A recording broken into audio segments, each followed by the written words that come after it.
Okay, here we go. This is a very special edition of the Red Man Group on a Monday night. I have with me today, I've got Craig James, I've got Tanner Guzzy. I hope I'm saying that right, Tanner Guzzy. And you guys can unmute your mics now.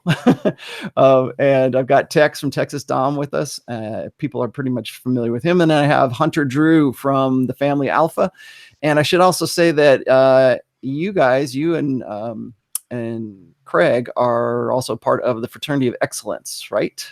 That is correct. Absolutely. That's correct. Cool. Okay, so what today's going to be about is it's going to be a little bit of a different. No, maybe it's not so different, but it's going to be another aspect. I think that is sort of I don't know if underrepresented is the word to use, but I think that it's something that that gets maybe not enough of its fair share, and that is how red pill awareness works inside of marriage. And if you saw the Saturday show, we had Bob Lewis, who was the author of the Feminist Lie, and we talked a lot about divorce rates, and we talked a lot about how the power dynamic in marriage is really 100% responsibility for men and 0% authority. And that's kind of what I want to touch on a little bit today. I'm presently in the process of writing a series of posts on the Rational Male about male authority and just kind of exploring things. And so as I'm doing this, I come up with questions, and I really want to have these discussions. Like I said, my background is really from a forum background. And so I like to have, inner discussion with each other. But one of the things, or I think one of the strengths of the red pill is that it can be applied to many different things. We talk about style, we talk about family, we talk about pickup artistry, we talk about, like game, we talk about red pill theory. There's so many different aspects, I think, of the red pill that I think people, especially from the outside looking in, don't really understand that there's more to it than that. They think that it's just those MRA guys. I mean, we get lumped in with men's rights activists all the time, or they think that it's those MGTOW guys. And the fact of the matter is there's there's some quantifiable differences between us and some other quote unquote tribes of the manosphere here. And so what I wanted to do today is I wanted to get, I hand selected every one of these guys to talk about how everyone that you're seeing here, including myself, is married. And I believe everyone has children too, right? Tex, you have kids as well, right? Yeah. Okay, you do. All right. So we are all married. We're all married with children. I have been married for 22 years. And one of the constant questions I get from guys in the outside of, of the red pill or who maybe are inside the red pill, I say, how can you be married and be red pill? How can you have written what you've written? How can you say the things that you've said? How can you think the way you do about women and still be married? And like I said, I'll answer that question later on in this broadcast here. But before we get underway and start asking some of these questions, the topics that I have already here prepared, I want to go around and do a quick roundtable like we always do. And I want you guys to introduce yourselves. Let me know what it is you do. Give a plug for your sites and whatever. But also, I'd like to know how long you've been married, how many kids you have, and maybe one quick kind of info bite thing about how you apply red pill awareness into your marriage or into your parenting. So let's start with Hunter, because Hunter's the easiest one to do. Like right to the point. I mean, I've shared almost all that I've got going on. So I've been married for 10 years, and I've got 2 kids, a 9-year-old son and a 6-year-old daughter. Now, I think you made a great point early on when you said it's not that we're underrepresented, it's that this topic is under-discussed. We don't really talk about this side of it. On the Family Alpha, so I'm writing on the Family Alpha along with Craig, and a third of that blog is dedicated to marriage. But I don't really focus on that. I focus on, the masculinity of developing that sense of self. You talk about the mental point of origin. I can't tell you how many times I've had to quote that with men in relationships, long-term relationships and marriages, because they lose a piece of themselves when it's going on. So when I'm looking at, what I've got going on in there, you brought up the Fraternity of Excellence. Inside there, one of the greatest things to see is when that switch goes off in these guys' minds. They find like, oh, I can start investing in myself. And it's weird that once you start taking care of yourself, Now the family kind of follows suit. The family life is better because you made you a priority. You know, the biggest thing that we're seeing is guys trying to self-sacrifice their way to happiness. If they put everybody else first, that's when they'll be happy. That's when the kids will be happy, the wife will be happy, and that's not it. When you make yourself happy, you know, when you can invest in you, you know, they follow that example, they invest in themselves, you can lead them to greater places. So it's a wonderful thing. Now, with regards to applying red pill in my marriage, in my relationship, you know, the greatest takeaway from the red pill is getting rid of the lies, getting rid of that Disney white picket fence and seeing it for what it really is. Because when you do that, you're together with this woman out of choice, you know, not obligation. You know, you choose to be with her, she chooses to be with you. It's no longer, we've got to keep on this show and I got to make her happy and, you know, do all these, like, no, you're with it because you want to be. And that kind of sets a standard in your mind. You know, you've got to set a bar and she's got to meet it. And when she does, she's happier, you're happier, and life is good. And like I said, I've been with my girl for 15 years, my wife for 10 of those, you know, so it's possible, and you got to just keep your foot. It's not easy, but it's definitely doable. Cool. Let's go with Tex. Introduce yourself. Let us know a little bit more about yourself here. Well, I'll tell you what, came back from 21 Con. I've been blogging like crazy, knocked a bunch of stuff out, texasdom.com, and I'm about to start a YouTube channel because I just like to talk a lot. So see how that can go. I've been married 30 years now, and I think that the red pill awareness has been key to staying married. I mean, that's always been my take. I mean, we were getting things together in various different ways, but discovering the red pill, discovering the sidebar reading, you know, and all those things, from No More Mr. Nice Guy to, you know, when I say no, I feel guilty, and learning how to fog and doing all these other things, but understanding the dynamics and understanding, you know, exactly, well, not understanding, let me say, having a better idea of how women think and what's going on behind the curtains there. It's been it's helped me out quite a bit. So I think it's one of the reasons I've been able to successfully stay engaged and into this relationship, and the relationship's stronger than ever. Great. Okay. Tanner, how about you? So my name's Tanner Guzzi. I am a men's style coach. And so you guys can find me at masculine-style.com, or I'm very active like the rest of these guys on Twitter. It's at Tanner Guzzi. I've been married for 7 years. It's actually my second marriage. I've been married for 7 years. We have 3 kids, a daughter who is 6, a son who's 4, a daughter who's 2. And my wife is 6 weeks away from a due date for number 4. So we've got another one that's on the way.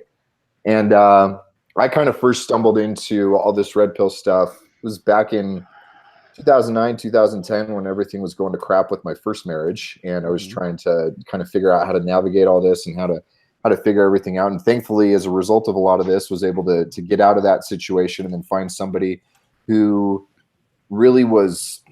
She's just aware. I mean, she's sitting across from me right now. She's very much aware of this. She came with me to 21 Con last year, and I think one of the best things about kind of implementing this red pill component into a marriage is that you can work on being complementary instead of working on being competitive with each other, where we can do very different things and we can fill different gaps as far as what each other's strengths and weaknesses are, and particularly when it comes to how we are with our kids, so that synergistically we're much better off than we would be if we're both trying to fill the same shoes.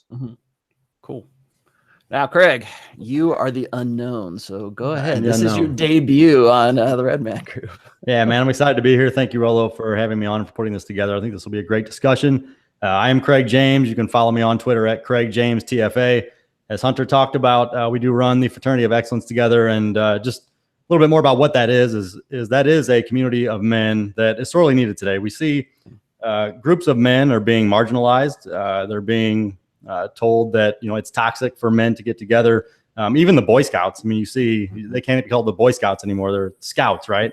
You know, that we've allowed women into that space and areas where men can just be men, can share what it means to be masculine, build each other up, hold each other accountable. Those types of communities are not very prevalent anymore. And so what Hunter and I have set out to accomplish is to create a group where men can come together. They can have the privacy and some seclusion to where we can discuss things in a non-assuming, non-judgmental area about what it means to be a man. And that includes applying red pill concepts. A lot of the discussions that happen behind the walls of the Fraternity of Excellence are red pill based. When guys are having struggles in their marriage, that's the lens that we come to a solution for them with, is the red pill lens. Now, I personally got involved with the manosphere from a Christian perspective. So I'm a Christian. I've been a Christian since 2006.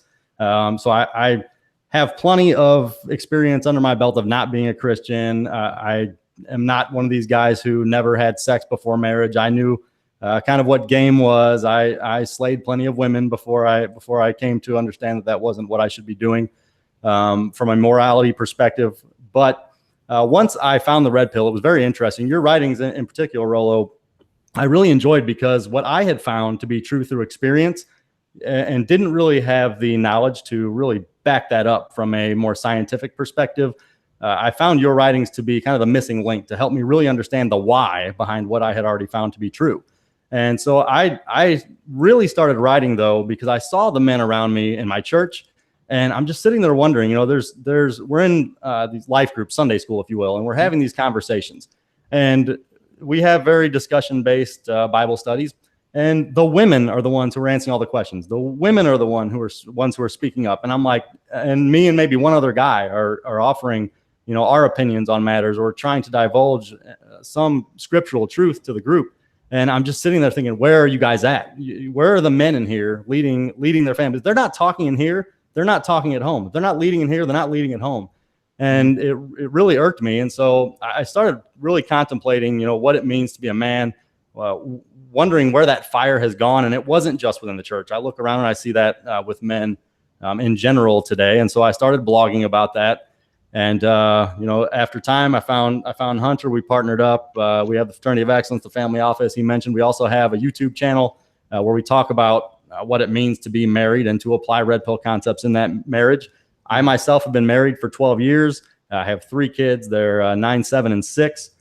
And the red pill, has again, I believe that I applied a lot of the red pill concepts before I really knew what that was, but coming to an understanding of it and reading your writings and others have really helped to take that to the next level, because I can see the why behind it and some of the aspects that weren't really being applied as intentionally as I needed to be applying them. The biggest thing that I can say has impacted my marriage from it is understanding that competition anxiety, the need to have my own mission, being a man of higher value, which means taking care of myself in style, as Tanner talks about. It means having my own mission, having a band of brothers around me that are helping to build me up, and doing so in a way that not just benefits me, it benefits her and it benefits my children as well, and leaving a legacy for them to follow in my wake. Excellent. That's great. Hey, before we get into some of these questions here, I just want to take a quick moment to say, hey, go ahead and smash the like button, right? Hit the like. I don't smash like. Click on the like button, okay? So we can get this out there. Also, if this is your first time watching in our Redman group, please feel free to subscribe, and also make sure you hit that little bell down there at the bottom. That is so you will get the notifications, because apparently you have to hit a lot of different things for Google to tell you about our stuff. So one of the reasons that I wanted to sort of get this started today, and maybe some of you are aware of this and some of you aren't, but today is International Men's Day. And I have kind of mixed feelings about it, simply because I think that it ends up becoming an excuse for men to write blog posts apologizing profusely about how their brothers are these horrible, toxically masculine, douchebags who only want to hurt women and don't really want to have, can't man up. And they basically want quote unquote AMOG guys to, kind of police their thoughts. But I think this is kind of we didn't plan it this way, but this is actually interesting, kind of a serendipity here to be talking about this kind of stuff on International Men's Day. The first thing I want to do, though, is I think that, like what Craig and what Hunter were saying before about how this topic, or the topic of being red pill, being married, understanding intersexual dynamics in a way that most men don't, is kind of a taboo subject. It's taboo from two sides. It's taboo from the side of guys who are on the blue pill side, who think that the only reason we're doing this, or the only reason we're coming together, is because we're trying to find new ways to be domineering, or to reestablish this kind of masculine dominance, so that we can be these kind of tyrants in the home, right? And then the inside of it is the only reason that guys are red pill, or there's no such thing as a red pill guy who is married. And I wanted to start this off with a comment I got on Saturday's show when we were talking to Bob Lewis. I mean, we were talking about a lot of the downsides of men getting married. A lot of the downside. I mean, basically, he was talking quite a bit about the social changes that have been sort of endemic for Western cultures since the sexual revolution. One of those, of course, is what's happened to marriage and what's happened to divorce in an era where we have unfettered hypergamy, okay, where women can essentially, we expect them to self-police their own sexual strategy, but obviously that's not happening. And in an age right now where men are confused as to what even masculinity is to them, I think that we're seeing a lot of deliberate confusion, of course, but I think a part of that is guys thinking that you're either one way or you're either one of these kind of like enslaved men in marriage, or else you're a player, or else you're a pickup artist, or else you're outside of that, or else maybe you're MGTOW, right? So those are your three choices. You can be a player, you can be enslaved in marriage, or you can go your own way. Anyways, one of the comments that I got, and I get this all the time. It was actually a longer comment than what I'm about to say here, but in the description for today's topics, the first question I want to ask from everybody is, does being married make you a beta by default? Now, when I'm going to use the term beta, let's just throw this out there. Is like, whenever I use the terms alpha and beta, these are placeholder terms. Okay. I don't think that, alpha males are silverback gorillas or anything like that. Okay. They're used as an abstraction for a concept. So when I'm saying beta, we're talking about somebody who is a little bit more supplicative, someone who just simply doesn't know what they're doing. And I will be the first one to say that I know a lot of blue pill guys who have very Pollyanna Disney dreams for how their marriage is going to go. And for most of these guys, it is this ideal of an egalitarian marriage. They believe that they're going to play 50-50 with their wives, and they're going to, be, this complete democracy inside of their marriage. And so when I see guys like that, and quite honestly, I don't think that they're not wrong. I see a lot of beta men, a lot of blue pill conditioned men in marriage right now. And these are the guys that once they get out of that, seek out the red pill. They seek out my blog. They seek out my books or whatever. But there is, I think this is an unfair comparison though. I think that, being married does not necessarily make you beta by default, but it doesn't necessarily make you alpha by default. So I wanted to go around the table here and say, what do you think about that question? Do you think that just by virtue of you being married, every man here is married, right? So according to this mindset, we're all betas right now because we're still, playing the game. So I don't see myself as a beta. I see myself as sort of a lesser alpha, but I'll wait till you guys weigh in on this. So who wants to go first? I'll tell you what, I'll hop in. Okay, I feel like I'm a leader. I mean, that was one category I never heard. I was that guy, that beta Disney believer guy way back in the day. Everything, if it was equal, it was going to work out, but it just killed the spark. So, I mean, my whole thing about this is you could still be married and still be the leader of your clan, and that can be alpha as hell, Mm-hmm. Doesn't have to be beta. That's for damn sure. And if you're talking about beta bucks, I mean, that's a whole other story. But Well, I think part of this is because people think, and probably rightly so, because in today's day and age, when it comes to marriage, there is practically nothing but downside for men in the state of marriage. There's nothing but risk. I'm just going to play devil's advocate here. It's nothing but risk. It's nothing but potential for disaster. It's nothing, especially in a Me Too era.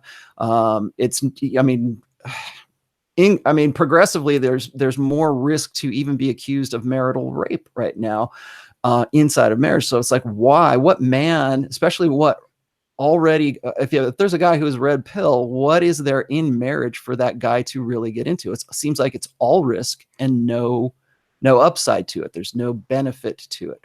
So that by default, wouldn't that make a guy a beta or wouldn't that make, certainly blue pill, but would that make him beta for actually still, in spite of knowing all that stuff, wouldn't that make him, would that make him a beta? I think when people see us get together, their immediate thought is that we're all going to be defending our life choices. We're going to plant that flag. And one of the things I really try to do is be as objective as possible. Now, I'm glad you brought up the lesser alpha, because I was picking your brain and I was trying to like prod for weaknesses. I'm like, look, you're married, I'm married, but everybody keeps saying we're betas. What does that mean? And you came back with that term. You're like, look, I still lead, I still do this. It's a lesser alpha. None of us in here can, and honestly, when you look at this group, you're looking at the exceptions. All of us have a thriving sex lives. All of us, you know, are dominant, not domineering men. We have the respect from our children. Our family is doing well. It's not one of those things where, you know, we put on this show on the internet and then we go home and it's, you know, happy wife, happy life. So when you're looking at this, you're looking at the cream, in my opinion, the cream of the crop of what marriage could be and all of our own variations of what that means.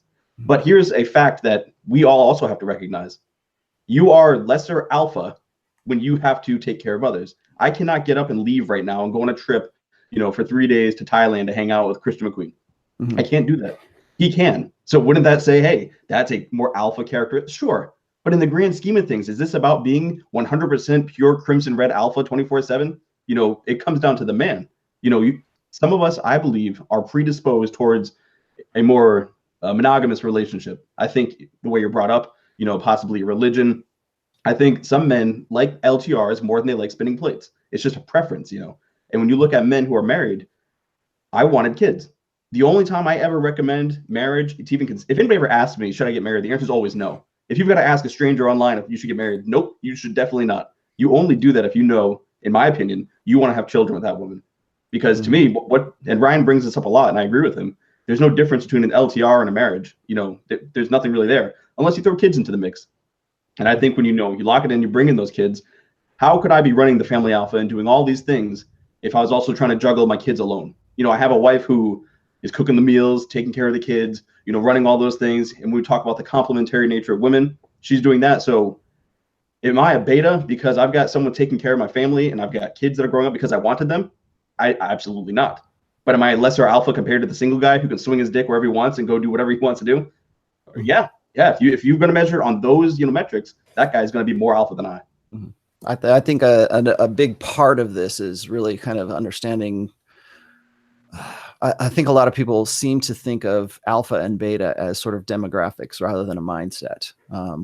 I've said this before. I think that there are obviously alpha males that are incarcerated right now for murder. Okay, they have teen girl fan clubs, you know, who want to have them be his baby daddy, right? So.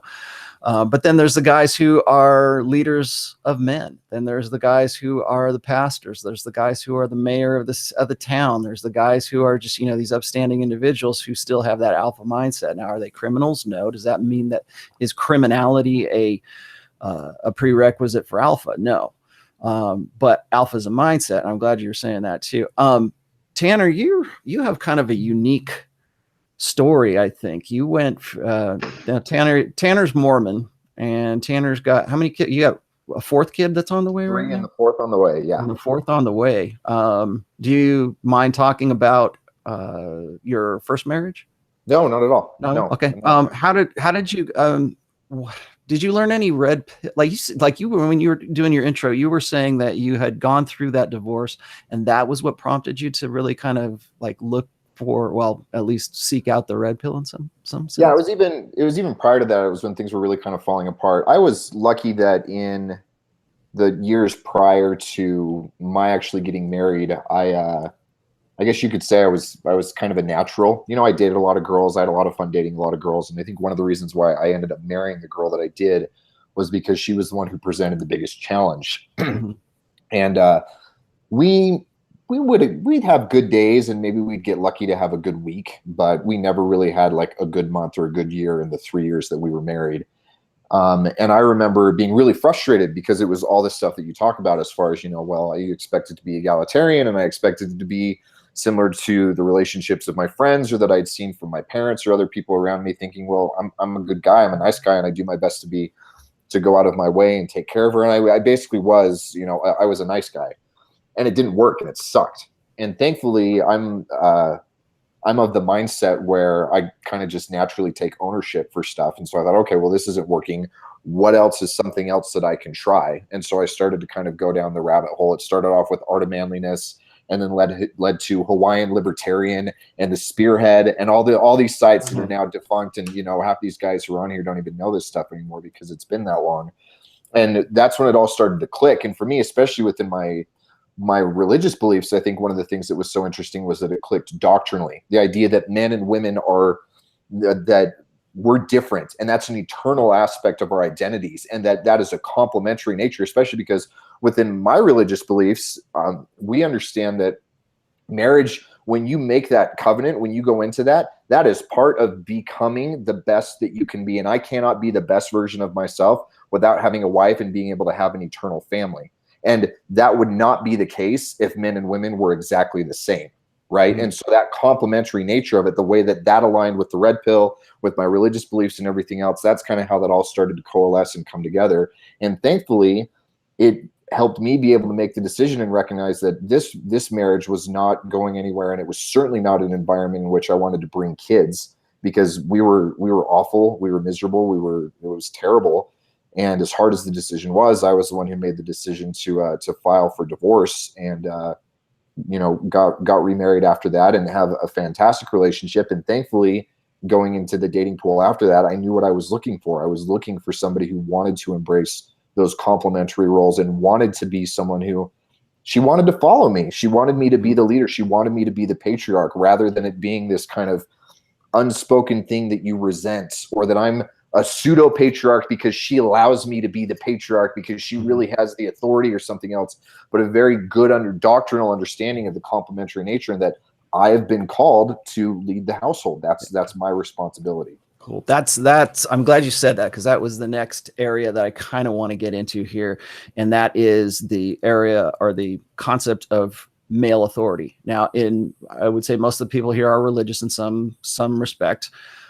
So you probably are aware of the idea of headship when it comes to a family dynamic. I'm probably speaking Craig's language more than anybody's here right now. So, but in headship, that there's a biblical concept, and this is something I've been sort of researching for my fourth book right now, which is going to be about the red pill and religion.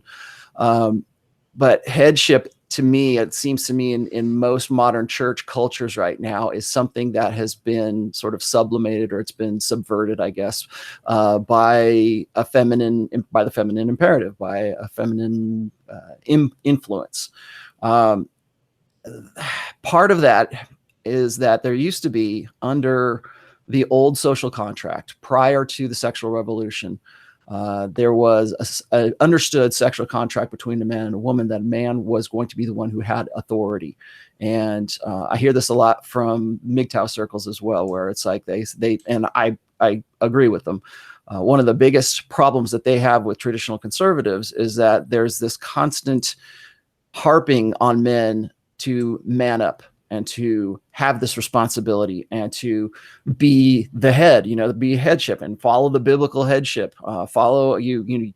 God made you the man, and so therefore you're the one who has to be the dominant person. You're the one who's to be decisive, competent, everything that we talk about in the red pill, the women are looking for in a guy.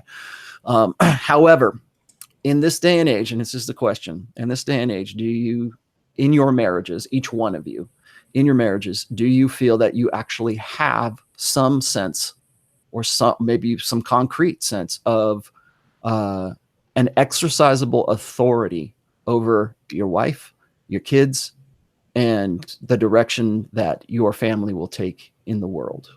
And I'll ask Craig this first, because I'm curious to know what he's going to say. Yeah, I'll be happy to answer that. I do want to go back to, you didn't give me a chance to answer the other question, so I want to touch on that. Yeah. So my take on this is Christian McQueen is no more alpha than me.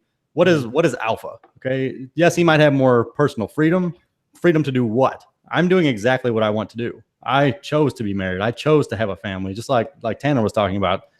I feel like this is the most actualized version of myself. This is what will provide the greatest value to me.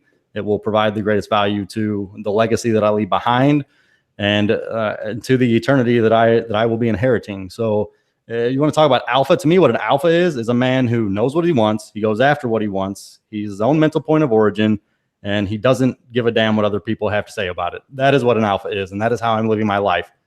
To your question about men having authority, I will admit that is a struggle sometimes, because women do have this notion that is fed to them from the time they are born all the way through till they are married, that they need to be empowered and they are not to be submissive to a man. And that is a rub, because being a Christian, having a Christian home, just like you talked about, the man is supposed to lead. We miss the other dynamic in that. The woman is supposed to submit.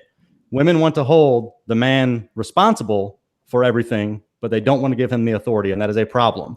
It is no different than in a place of business. I cannot hold my employees responsible for something that they don't have complete control over. And it is the same thing in the marriage. And what you see happening today is that women are holding men responsible for everything that has to do with their happiness, where they want to go in life, the organization of the home, whatever it is, but they aren't giving him the authority. Now, in my marriage, I will say that, yes, my wife does abdicate authority to me. Again, it's a spectrum, right? I mean, it's not something where every decision she's coming to me for. But at the end of the day, there has to be one person who is the clear leader. Somebody has to be steering the ship, or you're going to have chaos. You're going to have dissension. You're going to have divorce, right? How many fights end up leading to divorce, be it finance, sex, whatever, because there's a power struggle. And as soon as that power struggle is gone, and a man has the authority, a lot of those problems tend to disappear. And women need to learn that. They want to point to scripture all the time and talk about, oh, well, the scripture calls man to love their wives as Christ loved the church. But they always ignore the fact that scripture also calls them to submit to their husbands as the head of the house.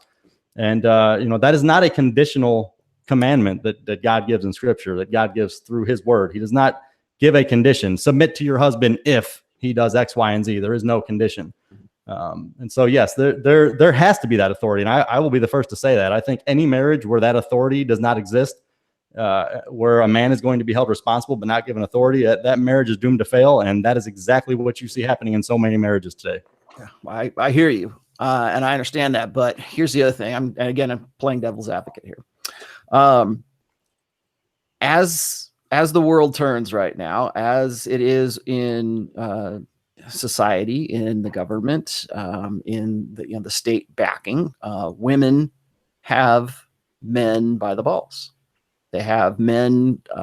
All it would take, and then again, this is a MGTOW rebuttal here, is all it would take would be for your wife to call 911 and say, he threatened me, or I feel unsafe here, and you are removed from the home, and that starts a whole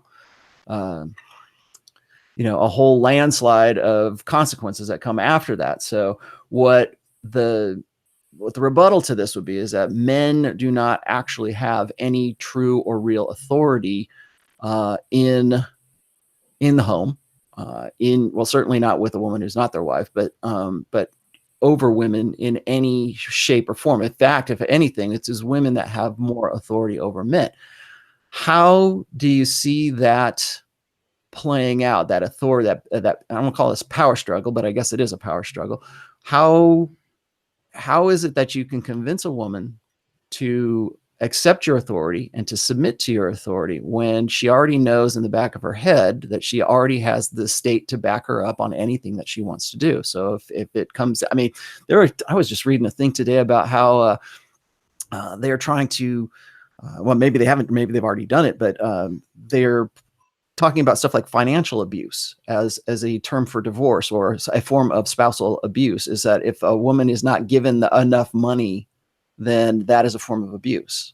If you raise your voice to her, that's a form of abuse. If you, you have an argument and, it's unresolved, that could be considered a form of abuse. So what I'm saying right now is that from a state side of things, from a government side of things, and we bring the government into our marriages when we sign on the marriage contract, we fall prey to what's really the Duluth model of feminism, which is remove the man, take the man out of the home. So under those circumstances, I would say that this is going to be another one of those downsides for men getting married. And I'll let you guys respond to that here in a minute, but the question I'm going to follow up with this is, would you advise or would you advocate for men getting married today? I'll jump on this one. So to begin, I do believe that men have authority in their marriage. You've got to make, that's the only way a marriage is going to work. You know, I recently was shadow banned on Twitter for showcasing a moment where I exercised authority in my marriage. That's why I asked this. So I've got plenty to say on this right now. Okay. So the trad cons, you know, I find that they are play fighting. You know, when you have kids together, there's like a certain set of rules. They can wrestle and you can slap around, but you never really hit them. You know, you don't really fight. It's not a real fight. You're slapping around. And once one person goes too far, now it's, oh, I don't want to do it anymore. I don't want to play. You're going too hard. That's what they're doing. I want to be a traditional conservative woman. I want to be a trad con, and that's how I'm going to lead my family. Until your husband tells you to do something, then you don't want that. We talk about that 50-50 dynamic. I'm glad this happened on International Men's Day. You and I were caught in a thread where a guy was talking about how he's so proud of his wife and daughter because it's International Men's Day and that's why he's a man. And then you said, well, that's not the right mental point of origin. That's not the right, you know, mindset. You're saying that they are validating you as a man. They decide if you're a man or not. And he's like, no, it's 50-50, and that's how it is. So when I got banned, what happened was I shared a tweet about how earlier in the day, my wife went shopping and she got a really nice like top, and then she got a few others. And then that night, it was her last day at her job, so she was going out with some coworkers to celebrate. And she came out with that shirt on. She's like, hey, how does this look? And I was like, nah, no, you're not going out in that without me. You look gorgeous. Like, no way. She changed. She left. We were good. Nothing happened in my marriage. We were fine. Like, she knew what she was doing. I shared that on Twitter, and people lost their goddamn minds. They went insane about how dare you actually tell her what to do. You are not allowed to tell your girl to wear. Are you kidding me? I most certainly am. That is my wife. I will make that decision. My wife does come to me with those, hey, if I told her I do not want to do this and she wanted to do it, she would not do it if I had said that. Now I take her counsel. I look at the big picture. You know, you don't be an asshole just to be an asshole. You know, you don't just say no, be like, hey, I'm the tough guy. I can tell you what to do. That's not how that works. But what you can do is say, hey, no, this is the standard. This is what we do. This is how I'm leading this family. You are absolutely correct. We have a lot at risk. If Jackie were to call right now, 911, you know, Hunter threw something at the wall. Hunter yelled at me, you know, whatever it is you want it to be. You know, Hunter did this. They could take me. I could lose everything. So be it. At least I went out on my feet, not on my knees, trying to survive another day. At least I know, all right, now I know after the line is our family's over. You know, look what you did, not me. So yeah. That's at risk. She does have that power, but in her head, I mean, I hope in her head, that never even crosses that decision-making tree that she has going on, because I'm bringing her to great places, because I'm leading well, because I'm not making this about, you know, a domineering position to where I am, you know, just smashing. I'm bringing them to higher places through my leadership by recognizing it. There are times where I tell my wife no. Oh my God. that blows people's minds. I have said no to my wife many times, and that's okay. Yep. She needs that. She wants that. If you can't give her that, she knows that now she is in charge. And we all know what happens when that power dynamic shifts and that the inversion comes to play where she's leading it and she's the captain. You're going to crash in the damn rocks and that ship's going to sink. Now, to your final point on do I recommend marriage? I only recommend the idea of marriage. And this is not sign the contract, the government. If I could go back, what I would have done is had a party, legally changed her last name. I would have gotten her a ring. I would have worn a ring. And that's what I would have called a marriage. If you want to have children with that woman, that is the route I suggest you go. Cool. So I think the assumption that needs to prove true, and Hunter, you illustrated this perfectly. I think with this whole kind of dichotomy of, you know, who has the authority and everything else. And I think one of the things that we're all assuming that has to actually prove true with this is that legal authority is the entirety of authority. Because you're right. If legal authority is all that matters, then we don't have it. And you're an idiot for getting married today because we don't. But there's way more than just legal authority, as obviously Hunter just illustrated. And there are things that are cultural, or they exist within the culture of just your own micro family or anything else. And so authority is way more than just what the state backs up. It can be what your religion backs up, what your culture backs up, what you as your own dynamic backs up. And so I think that what's so crucial is to understand that, yes, you can and you should have authority, but it needs to be backed up by something more than just the state. Because if that's all that it's hinging on, then one, you're not really ever alpha anyway, you know, as nebulous as that term continues to be, because you're really it's just the state that's your only weapon in that regard. And then two, yeah, it doesn't work out any other way. So you have to be able to have more authority than just what the state grants you in order to be able to have some sort of a successful marriage, especially in 2018. But I would argue that would have been the case in 1818. Some poor guy who the only weapon that he can wield is I'm the man and the state says that I have the authority. That's going to be a miserable marriage for both parties anyway. Right. And so there needs to be more of it that goes into that. There needs to be a willingness on the part of both parties and on the part of the children. And so much more of that comes from your ability to be a leader, your ability to actually understand those sexual dynamics, your ability to pursue your mission and invite your family to come along and be part of that with you, as opposed to just relying on somebody else with a gun to back up your authority. I've got a quick story here too. I think I told you guys this before. There was a time when I was working at one of the casinos out here, and I was one of 2 men in a department of probably about 5 other women, and all of these women were divorced. Several of them, a couple times. One of them was just a card-carrying misandrist man-hater. And so anyways, we were at one time we were at a lunch, and my wife called me up on my cell phone, and she said, she was just asking me permission to spend like about $100 on some makeup. And I'm like, okay, yeah, no problem. But all the ladies at the table were over here, were eavesdropping on this. It's kind of like a sort of a parallel to what Hunter was saying, is they're eavesdropping on this. And then as soon as I hang up the phone, they look at me like I was the devil. They're like, your wife has to call you to spend $100 on it. I'm like, yeah, because she respects my, she respects my authority as the, person who's, guy, you're trying to explain this to women who have no concept of this because they have been, acculturated in a society that teaches them that everybody's an equal, we're all the same, right? It's all egalitarian equalism, and it's all, everybody's the same. It's blank slate equalism, right? And so for me to have been the person that she comes to seek permission to do something is something that is very foreign, as a foreign thought. But I think that the flip side of this is exactly what Hunter was saying, is like, when there are lots of guys that I know that are in marriages right now who are just tragically beta, and they still believe that they are lucky to be with the woman that they're with because the woman has essentially taken over that position of authority. She's the one who's directing the ship because either maybe she's making more money, which is becoming more and more common, or the guy was simply what I call pre-whipped. He was brought up to believe that women should be the ones in charge or should be making the decisions for him. Because, he'll try to say, oh, we want to play 50-50, we want to play even Steven, we want to play egalitarian equalism in this utopian, marriage. The fact of the matter is that there already is a power dynamic in every relationship.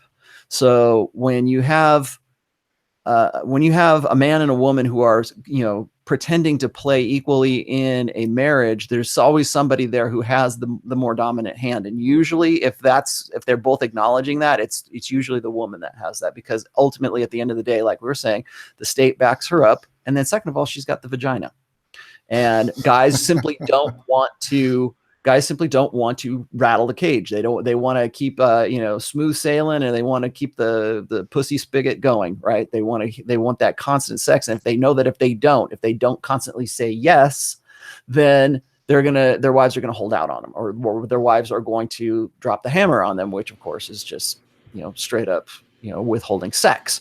What I wanted to ask though is, maybe I should, let me let Tex chime in on the topic. This is kind of your wheelhouse. So why don't you talk about authority or dominance? Well, I mean, yeah. Two quick points. I grew up rather religious, Methodist church, and being married was mandatory when I was growing up. This is what you did. I have since not really gone to church much anymore. The feminist imperative have absolutely taken over the Methodist church. That's not my church anymore. And I have no desire to try to fight that particular battle. There are leadership roles within a marriage. Most men that are beta or are going through a horrible marriage have abdicated the throne. They don't want to lead, and the wife has to lead because no one's leading, and she's going to make sure it gets done. As far as talking about recommending marriage right now, I'm in a unique position. My son's 28. He went to 21con. You guys all met him. He's looking at me like, hey, you've been married 30 years. Your mom's. but this is a different generation. His point is, yeah, I mean, I might want to get married one day and have kids, but I think I'm going to have to wait for a less damaged generation to come along on the female side of things. And so he's going to keep working his game, get in his 30s, and maybe look down to the low 20s and see if maybe they're just a little less fucked up than they are right now. Yeah. That, and you can be part of a culture that actually still values it and treats it as more important. Because I think one of the hardest things for me, being a part of the religion that I am, and being kind of on the outside of all of this, and seeing the way that the world is for you guys, and even as I'm scrolling through the comments through the viewers and everything, is it genuinely sucks for me to see the reality of the situation that you guys are in, because that's not the world that I live in Utah. That's really not. The cultural supremacy of the church that I belong to overrides everything else so much more, that for me, with people that are my peers, I gladly recommend marriage, because it works. It still works when the cultural supremacy actually contributes to good and happy marriages. Right. I think that's one thing that, and again, this is coming from my fourth book, but I think that there certainly were social and religious stigmas that went along with, say, being a single mother, by being unmarried. Like right now, it's like 42% of kids are born out of wedlock right now. And I can remember a time when, well, I can't remember it, but my mother-in-law can remember a time when if you had a child and you weren't married, they would send that girl away to go live with her grandparents, or they would give the child up for adoption, because it was such a shameful thing. And there used to be social checks and balances, I think, against the worst of like what hypergamy would be, and the worst of what men's sexual imperatives would be as well. Now we're completely, it's the Wild West right now. And I got a question for Tanner, but I'm going to go to James real quick here. Would you advocate for marriage right now? If a man says, I'm thinking about getting married, but it's kind of risky, I don't know if I really want to get involved. Well, I'm not going to tell any man what he should or shouldn't do. Again, I think the alpha determines what he wants to do, and he goes after that. Mm-hmm. What I will say, though, is when I hear a lot of the guys in the MGTOW community, they want to talk about the risk of marriage. A priori, risk. The legal system is against you. All these negative things that can come out of marriage, and they exist. I'm not putting my head in the sand and completely ignoring them. Nobody ever talks about the benefits. What are the benefits of being married? I have great sex. I have it multiple times per day on a regular basis. My wife and I enjoy a good relationship. We have children that we love dearly, that we are raising to be exemplary adults, if all goes to plan, right? I get a ton of value out of that marriage. The things that I am working toward in my mission and helping other men and helping men to also optimize their marriages, I couldn't do that as effectively while also raising a family without her. She complements me and that mission in a lot of ways. And I actually was very surprised, only because I didn't know a lot about him, and my preconceived notion about Donovan Sharp was apparently wrong. But at 21Con, he made that comment that, a good woman enhances a man's life. And overall, the sentiment at that event did not go along with that. And so I was very surprised and also encouraged to hear that. And I completely agree. The right woman will enhance your life. However, that right woman is not easy to find today. And just like Texas Sun is finding, the vetting process has to be very stringent. And even then you might get burned. You might. I'm not going to say that you won't. But let's not pretend that there aren't any benefits to being married, because there are a number of benefits to being married. It is not only risk, there is reward. All right, let's talk about that. Hunter, name some benefits that your life has while married that you didn't have when you were single? So it's weird. We've been together since we were 16. So we're going back. But I honestly, looking at it, I don't have to worry about STDs. That's cool. I have someone readily available. That's also pretty cool. I've got, like I said, I wanted kids. I knew I wanted kids as a young man. So I have kids. I've got those 2 kids. They're taken care of.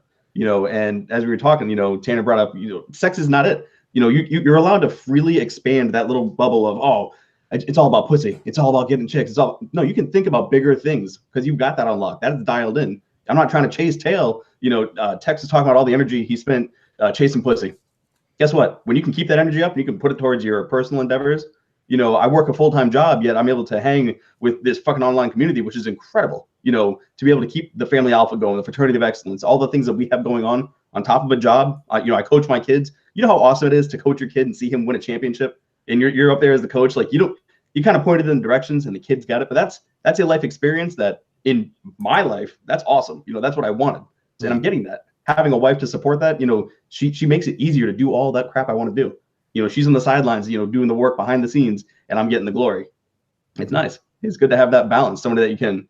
And like I said, we firmly fall into that window where there is authority with responsibility. So we are going where I want to go, and she trusts me to get us there. You know, you've shared, you know, does your wife trust you with her life? I know mine does, and that makes it much easier for us to make decisions and to go forward.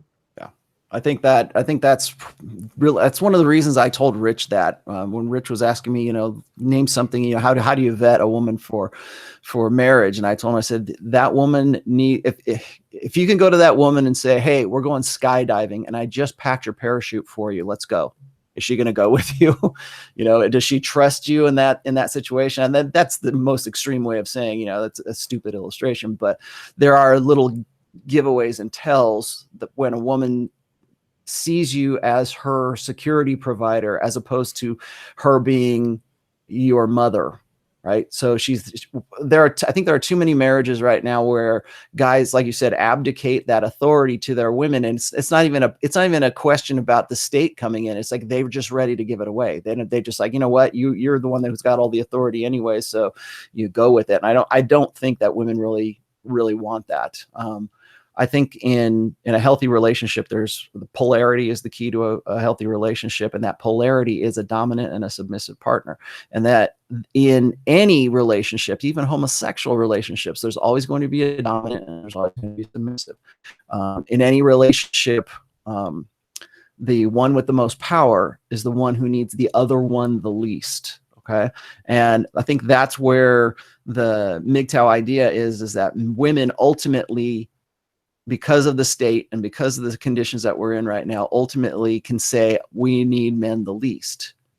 But I think that that's just from, you know, just basic cold, hard reality. They could simply say that if they want to. But one of the things I see in women is they're constantly looking for, I think, and this is the side of hypergamy that is based on the beta buck side of things. But I think that in hypergamy, there's alpha fucks and there's a beta bucks, and the beta buck side is looking for security. It's looking for some sort of sanity in an unsure, uncertain world.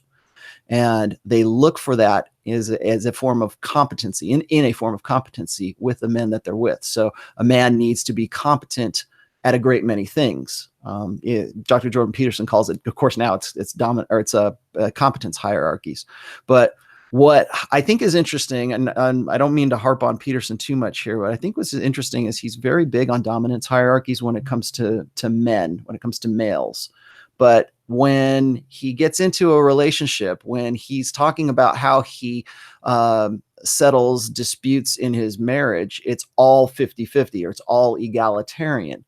And I think that establishing that authority or having a woman who understands that, my wife expects authority in me. She expects me to be dominant. She expects me to drive the car. She expects me to do the things that a man should be doing. She's not going to ask me to do the laundry. She's not going to ask me to do it. It doesn't even come up. Right.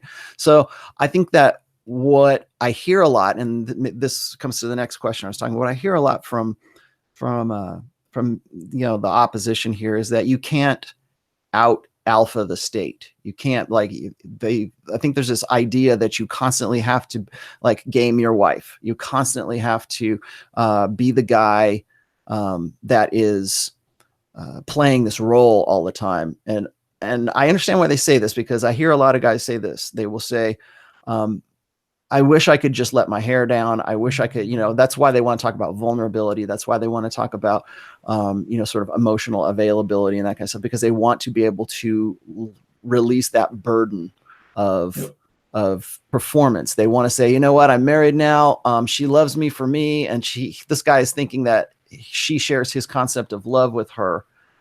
And so decides to just sort of let himself go, and it's like, I don't think she loves me for who I am, right? And then it's the mommy wife, Yeah, it's the mommy wife thing. Yeah. So what I'll kick myself if I don't ask this question for you guys. What do you think it is? Like, we have a lot in you guys' circle, I guess my circle as well. We have a lot of what called, tradcon women, or we have red pill women. And I think a lot of them really just kind of see the red pill or the manosphere as kind of this niche sexual marketplace. Anthony has decided recently that we're going to do this 22 convention. Okay. And what that's going to be is it's going to be a kind of a 21 convention, but strictly for a female audience and nothing but male speakers. And so what I want to ask you guys, each one of you here, is if you're speaking at this, probably most of you, if not all of you, will be speaking at this. What would you tell a woman that she needs to do in order to A, get married, and then B, to make it sustainable and make it last? Let's go with Craig.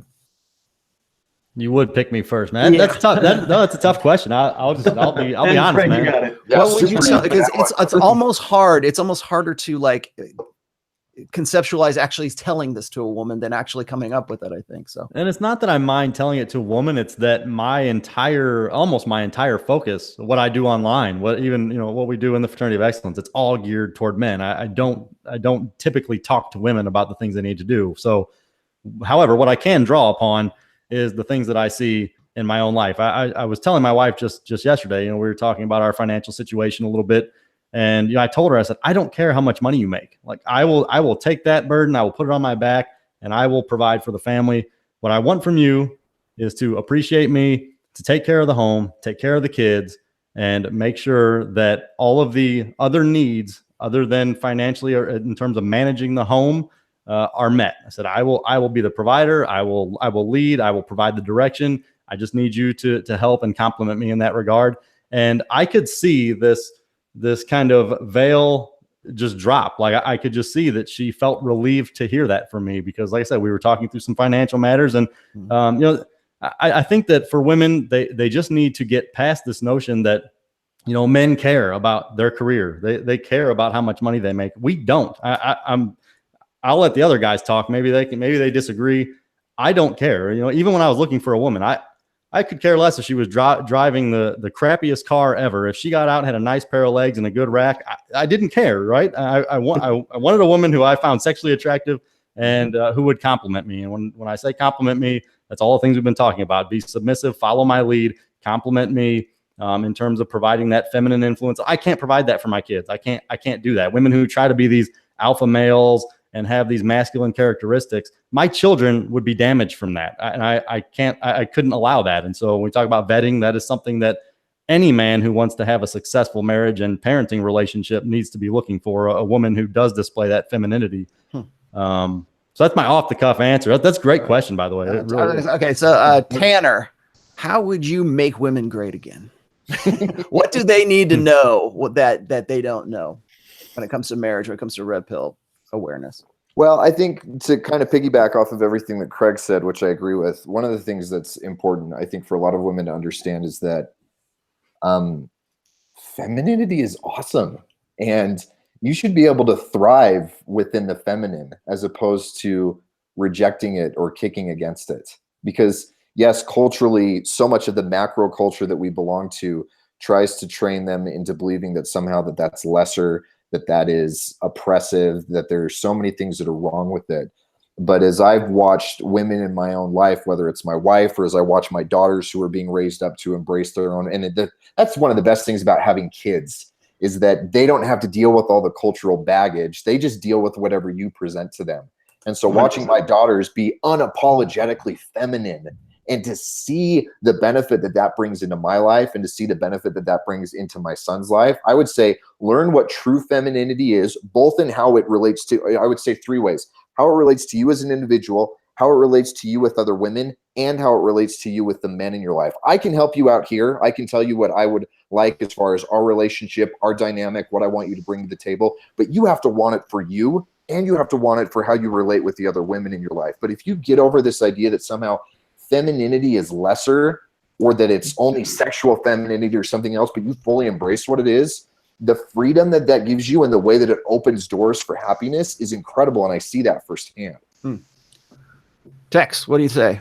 I tell you what, I would come to him and say, look, your man's got to have a mission and he can't make you the mission. We all talk about this on the red pill side of things as well.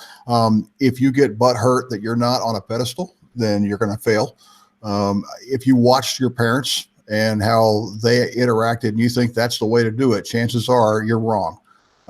Their parents probably were screwed up as well. You just need to go ahead and trust that he's going to lead, and you trust that he's going to make a mistake now and then, and don't beat the shit out of him when he does, and just regroup and keep going. But I mean, they've got to understand that he's got to have a mission or he will be miserable, and that they have to support it at all times. And I've heard my wife and her friends talk, you know, keep the balls drained and the stomach full, you know, pretty straightforward. Hunter. So I was going to go along the same lines as Tanner. I mean, when you see your kids have that natural display of who they are. So my son runs around, he can throw the ball, he can do all sorts of things athletic. Give him a pen, he cannot write his name. It just looks like garbage. My daughter can't throw a ball to save her life, but she's all artistic. She paints very well. And that's not a shot at artists. I know you are a brilliant artist, Rollo, but it's my daughter gets it much better than my son. And to see her, she's always helping him. Hey, do you need this? Hey, can I help you with that? Hey, you know, she walk over and bring him his lunch. Like this. We had a snack tonight. We had some cheesecake. She got his bowl, brought it over, put it down, ran over, got him a fork, and that's just natural to her. Society has told women that if you do something for your man, you are a slave. There is something wrong with you. You are going against all the work of all the women before you, and you are a disgrace to being a female in society today. That is insane. That is what I would tell these women. Look, there's nothing wrong with doing something for your husband. Similar to what Tex was saying, there's nothing wrong with playing a supporting role in this man's achievements. He's chasing glory. Your role is to support that, and he will make you feel like you're the center of the universe. You care about his eyes. You don't care about, you know, keeping up with the Joneses on Facebook or Instagram. You don't worry about, you know, the Insta thoughts who are taking 30 selfies of their ass to get that like that's not what look at your guy. Look at his eyes. If they're on you, you're doing it right. You know, like Tex was saying, balls empty, stomach full. You know, that's a good position to be in, and he will take care of you, and he's going to get to where he wants to go, which makes you look good. I'm going to answer my own question here real quick. I would say, and I will probably make this a theme of whatever my talk ends up being at the 22 convention. But I think that women need to learn 2 words: value added.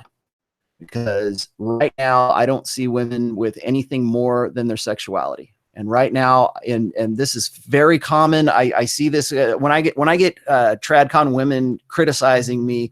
Their first criticism is, "You just think women are just wet holes, right? You just think that women are just are there for your sexuality. You objectify women, right?" And I'll tell you the God's honest truth. Yes, I do objectify women because all men objectify women. We look at them as sexual objects because that is what our evolution led us to do. We are supposed to look at that. Look, we see a woman, and that woman represents a reproductive challenge or a reproductive problem that we have to solve. And so, yes, that is part of our mental firmware to see you as an object. Now, if you don't want to be seen as an object, don't present yourself as just an object. And I think that too many women believe this feminist bullshit lie, and that is that they should never, ever do anything for the express pleasure of a man. Okay. They should never wear anytime that they're wearing something cute. It's always, I wear this for me. I don't wear it for you. Right. Or I'm not here. I don't exist for your pleasure. That right there is the key word. I think term, I guess I get from feminist women is that they don't want any man to believe that they are there for their pleasure. Well, if that's the case, why else would I be here? What else do you bring to the table? What else do you offer beyond the sexual? If you want to stop being considered a sexual commodity, then add some value to yourself beyond just the sexual. Consider this. Consider doing something for the pleasure of a man. Consider trying to make yourself more pleasant or more appealing or more, maybe you're funny, maybe whatever it is. Find some way that you bring. I just asked these guys right now a second ago about,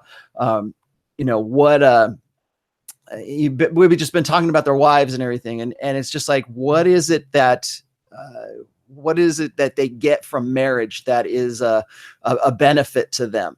And I would say that if there's a benefit to my marriage right now outside, I can't get anywhere else. It's that I have a wife that does things for my pleasure.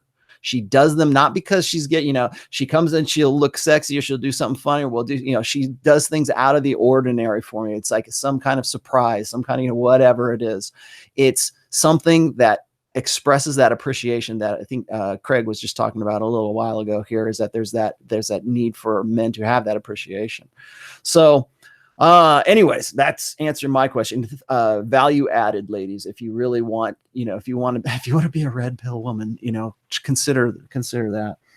I was going to say, Rollo, I use my wife in a lot of business situations where I think very cut and dry, black and white. And she is basically an empath, man. She can see situations that I can't see from a way different angle. And so I make a lot of money doing what I do. I travel a lot. I'm in sales, that kind of thing. I get in situations where I'm trying to read a whole lot of different dynamics. I'll bring her in and ask her a bunch of questions and stuff. And she compliments my mission, and she's helping me do what I do. And that's just one of the little things. She loves to serve, man. She loves to do, like you said, make me happy. I mean, I like that. I mean, there's nothing wrong with liking that. I mean, it keeps things fun. It keeps things going. And I just totally value the dynamic that we've got right now. Wait, you guys actually get along with the women in your lives? Man, that's so beta. How pathetic. Gosh, purple pill right there. Oh my gosh. Well, I think one of the things that kind of gets mixed up in all that is that you got to understand, I wrote all 3 of the books that I did while I was married. Okay. That's not to say I didn't have my rock star 20s. I did. And I was very good at what it was I was doing back then. And I have learned my lesson through a lot of other experiences that were bad and some of them that were good. But I think that having that depth of experience and then understanding, one thing I think that separates this group of men or that sets us apart is that we have a red pill understanding. People always say that, don't you know that your wife can take you for all you've got anytime she wants to? Yes, I do. Don't you know that the state can come in, or the police officers are trained to come and take you out of the home if she wants you? Yes, I do. I understand that. But you know what else I understand? I understand hypergamy. I also understand the nature of women. I also understand that you never treat a woman like a pet. You only treat her like a feral animal, or an animal that could go feral at any time. And I understand the consequences of that. And if, God forbid, I ever find myself in a bad divorce, the one thing you'll never hear Rollo say is that I didn't see it coming. I can't believe she did this to me. I know the risks. And I think that that's probably the most important thing that guys considering getting into marriage is to know the risk. My opinion of marriage is that it's a great institution, or it used to be a great institution. I think that it has been corrupted and distorted by so many outside influences, be that feminism, be that female empowerment, just everything that has led up to where we find ourselves today, everything that has led up to all of the laws that are there to, pull you out of the house and screw you over in divorce court. All of that stuff has taken what used to be a pretty good deal between a different man and a different woman, and having a complementary relationship together. I think that probably needs to also be discussed as well as complementarianism. Okay. I've written several articles on how men's neurology, our brains are wired in a different way than women's are. There's tons of so much research on the differences between men and women, but yet in all of this research, they see that the things that would be a weakness for a man, or things that would be a strength for a man, are a weakness in a woman, and vice versa. And we don't like to talk about that. We don't like, because it sounds like I'm being too, it's interesting, because if I'm not like coming down on women all the time, then I sound like I'm endorsing marriage, or I'm some simpering dude. Right.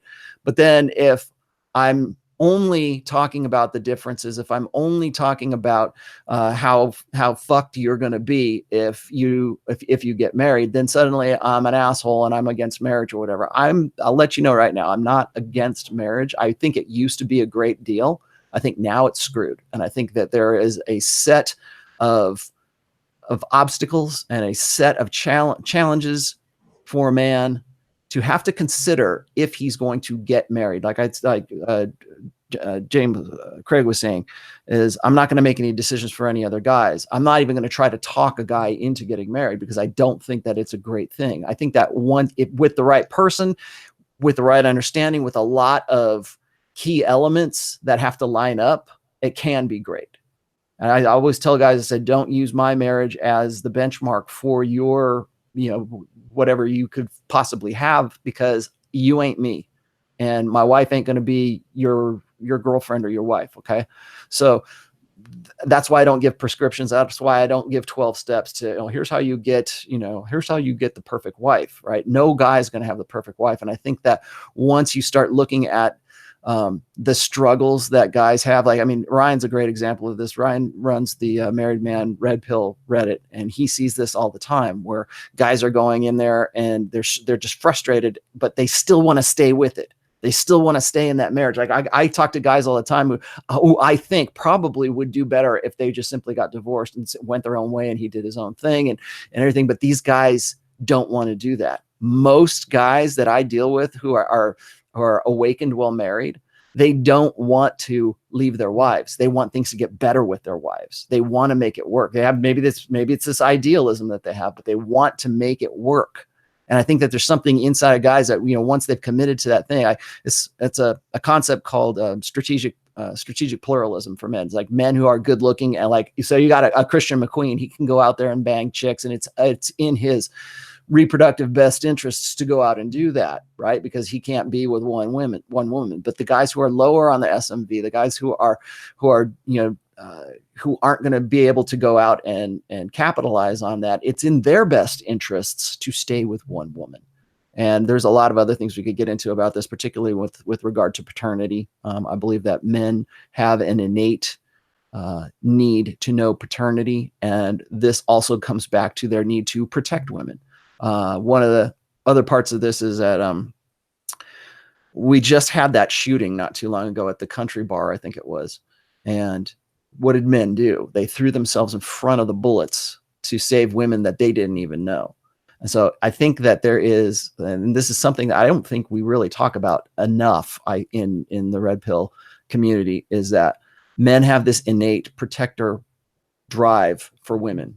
We on some level of consciousness, we see ourselves as being disposable.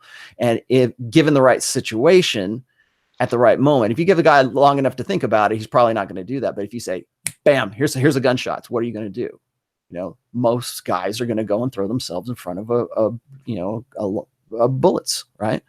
So the last thing I wanted to get into here really quickly, and I've seen this throughout the chat, so hopefully I am just I'm going to try to paraphrase this because I've seen this come through on several different ones.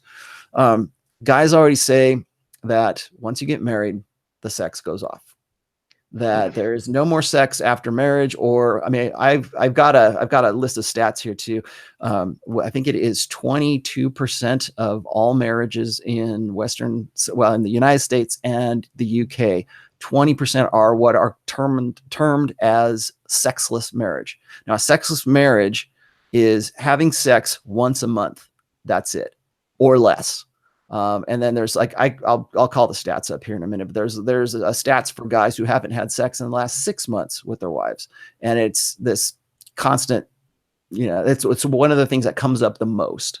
So what I'm going to ask you here is, how do you approach sex in your marriage? Because this is what guys are always curious about. And I get this all the time. I have tons of guys who are in the quote unquote dead bedrooms Reddit, who are always trying to figure out how they can get the sex to come back, right? Or they think, I lost the frame, so how am I going to get laid? So I hate to probe you, but how do you approach sex in your marriage? And are you in a sexless marriage? I'll hop on this one. Go. So when it comes to lack of sex in a marriage, when you look at these statistics, we need to take a big look at what it is we're looking at. A majority of men, I think it's safe to say, are plugged into the narrative that society is telling them to follow. A majority of men are following movies. They're loving women the way they've been told to love them via romantic comedies. You've got to be the nice guy. These stats are coming from those men. It's going to be much smaller when you look at red pill men. How many red pill aware men who are married are in sexless marriages? I think that those stats would be more indicative of the type of guys that are watching us here. Because I think once you have that red pill lens, once you see how things actually work and you actually accept it, you let that pill fully dissolve, you don't live in that little fantasy any longer, you start taking the steps necessary to get the exact sex life you want. And the first step is not treating your wife like she is your wife. She is a woman. That is a woman you are dealing with. You've got to treat her like you would treat any woman. Whatever you did to get her initially to start dating, whatever it is you did, you know, the hobbies that you had, the game that you laid, your approach, that level of dread that you maintained, because at any point, like, hey, I'll go do something else. I don't need you. It's when guys stop chasing sex that they start getting sex. Like, all right, fine. If you're not going to have sex with me, somebody is. So I'm going to get myself jacked and I'm going to start doing things and I'm going to get outside the house. And all of a sudden she's like, wait a minute. You're now a man that other men are looking up to. And you're now a man who could cheat. You know, I don't want a man that does cheat. We've all said it. But a man that can cheat. Now you're looking good. You've dialed in your style. Let me throw these numbers out here for you before the rest of you guys. Yeah, it's going to be terrible. 20% of married people haven't had sex in the past year.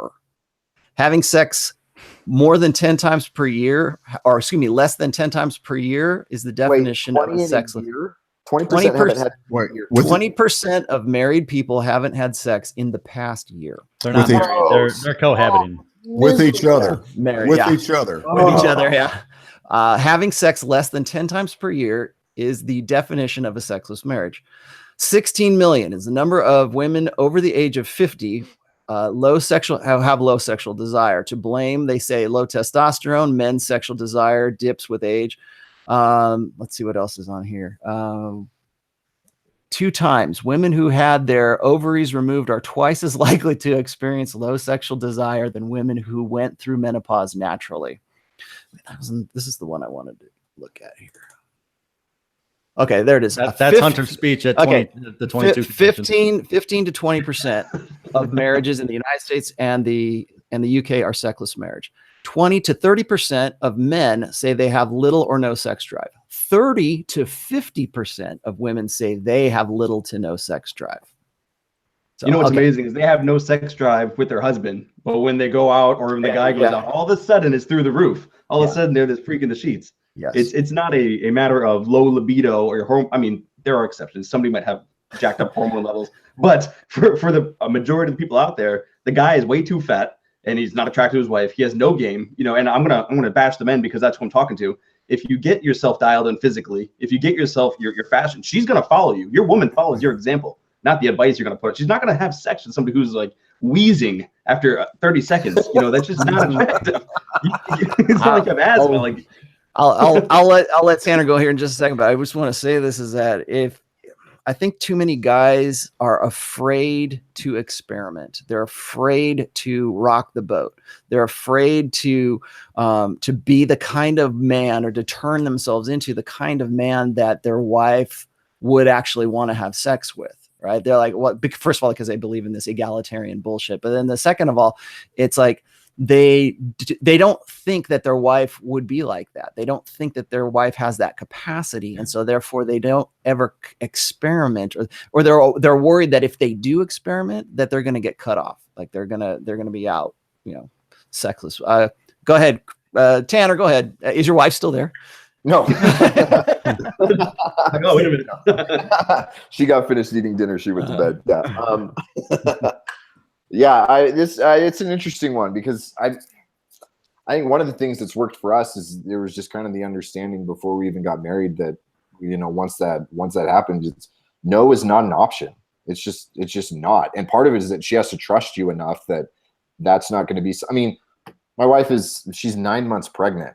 As much as I would love to be going in and hitting it, you know, 7 days a week right now, but I'm not, because I'm not going to put her through that because of how she feels about herself and how things are right now. And so there's an element of trust that goes that way. But I think even more importantly, because you're right, I mean, you can still have the authority within your marriage and you can say no is not an option, and that may work from the quantity perspective. But I think what Hunter hit on really well was the quality perspective. And too many of us just decide that it's like, okay, marriage is the destination and I have arrived. And now that I have arrived, I am entitled to all the rights and benefits and everything else that comes with marriage. And I just get to coast for the rest of my life. And what's so funny is so many men resent that when their wives do that and they get fat and they cut their hair off short and they wear yoga pants everywhere and they nag them all the time. But then we feel pissed off when we get fat and all we care about is our fantasy sports team. And all we're doing is wearing the t-shirt from the 5K that my brother-in-law ran last week. and we're not making anything more than $50K a year. And why won't she have sex with me? It's like, well, what are you bringing to the table anymore? Yeah, you arrived. Yeah, it's supposed to be on the table now. But if you're not continually making yourself better and more attractive, and I would argue if you're not doing it I don't ever make myself more attractive thinking that it's because it's going to get me more better sex. I don't even think about it. I don't worry about it. I do it because I want to be the best version of myself. And one of the many benefits that come with it is that my wife gets more attracted to me and our sex continues to maintain itself and to get better. But that's one of the things that's so funny to me about all of this. And I mean, obviously we're talking about this, we need to, but so many of the guys who get so caught up in thinking about this all the time is it's like, I don't think about sex or my relationship that often because they're functioning so well that I just enjoy being with my wife. I enjoy being with my kids, and all of my mental energy that goes to struggling towards something can go to something else because this is already working so well. And what's great is that also getting better here also continues to benefit all of those other arenas. And so, yeah, I experiment with it, play with it, but make yourself better and forget about whether or not it's going to have anything to do with what she's going to think, because if you get better and she trusts you as you get better, then it's going to make your sex life a whole lot better. You hear about the guys who get, the birthday blowjob, and you're like, what is this? Walter White. Yeah. Like, they're like, I'm so lucky. I got a woman who'll give me a blowjob on my birthday. Then they feel fortunate. Yeah. I feel, you feel for them. Like half the stories I can't share because people won't believe it, but there's something to be said for, like I said, I've been married for 10 years. And you can see that in their eye. Like, your woman should worship you. She should love the shit out of you. And when she's satisfied and your sex life is taken care of, that is an aspect to, the entire relationship. And like Tanner was saying, as you level up as a man, the routine breaks and changes. It's not just the kids went to bed, let's have, our missionary with the lights off. Like, no, man, you're still having fun with it. That's like another element to the relationship that, when you're at a party and you look at her and you're like, hey, this is a dirty table. What's up? It's the little jokes you can have back and forth and things like guys don't flirt. Like you were saying, guys are afraid to rock the boat. They're trying to I'm not into you for sex. No, fuck that. Like sex, I am into you for sex. Why would I not be? That's ridiculous. So to have a woman, chase, too many people are underfucked and overcritical. Craig, I want to hear you. Tex, I'm holding you for last because I know what you're gonna say. Yeah, well, a lot of good points have been made. One point that I want to make to the guys who are red pill aware and they're worried about this. They're worried about if I get married, I won't have near as much sex. I think it's safe to say the guys in here are pretty sexually vibrant. But I will also say that if you are red pill aware, just like Hunter talked about earlier, you are set up for marital success better than virtually anybody else. If you are red pill aware, you are going into this with your eyes wide open. You know the things that you need to do to drive that genuine desire, things that Tanner just talked about. My wife, just the other day, we were hanging out, and she said to me, if I could, we were looking at some old pictures, I believe, talking about our past, and she said, I can't believe that you have turned into the man that you have. And she meant that in a positive way, right? And the reason that happened is because I've worked on myself. And when we got married, I had just graduated college, started a career as an engineer. I didn't really have a lot of aspirations other than I was going to work my way up the corporate ladder. And for her, she didn't say this, but I believe for her to see a man who now has a personal mission, who is trying to do things to add value to the lives of other men, who are doing the things that he genuinely desires to do, I think that drives a lot of genuine desire from her. And when you are your own mental point of origin, that genuine desire just kind of comes out when you're working to be a higher value man. Just like Tanner was talking about, a guy who's 35 years old isn't going to be on the lower echelon if he's working on himself. If he is his own mental point of origin, if he has a mission and he's continuing to work on bettering himself, he's going to be a man of higher value. He's going to be a man that other women want to be with and that other men want to be. And when you have that competition anxiety in that marriage, that genuine desire is driven out of her, just like it was when you were dating. And you don't have to worry as much about the sex drying up. Yes, are there exceptions? Of course. But if you are taking care of business, running your life, leading in a way that is complementary to her, you are raising children that are a positive reflection on her, and you are a positive reflection on her, that sex is going to be there. I don't see how it can't be. Yes, we've talked a lot about, could she go and cry to the police and take half of your stuff? Sure. I mean, she doesn't have to do that. I mean, she doesn't. She could simply just say, we have irreconcilable differences. Yeah. I don't want to be in this relationship. And that risk is there. But from a sex standpoint, the guys who are red pill aware, yes, could it happen? Sure. But I do want to encourage you that if that is your one concern, like I said, I have sex. I don't know. I don't even know. I'm not like trying to brag. It's just, at least daily. That's okay. Brag. I'm just saying it's at least daily.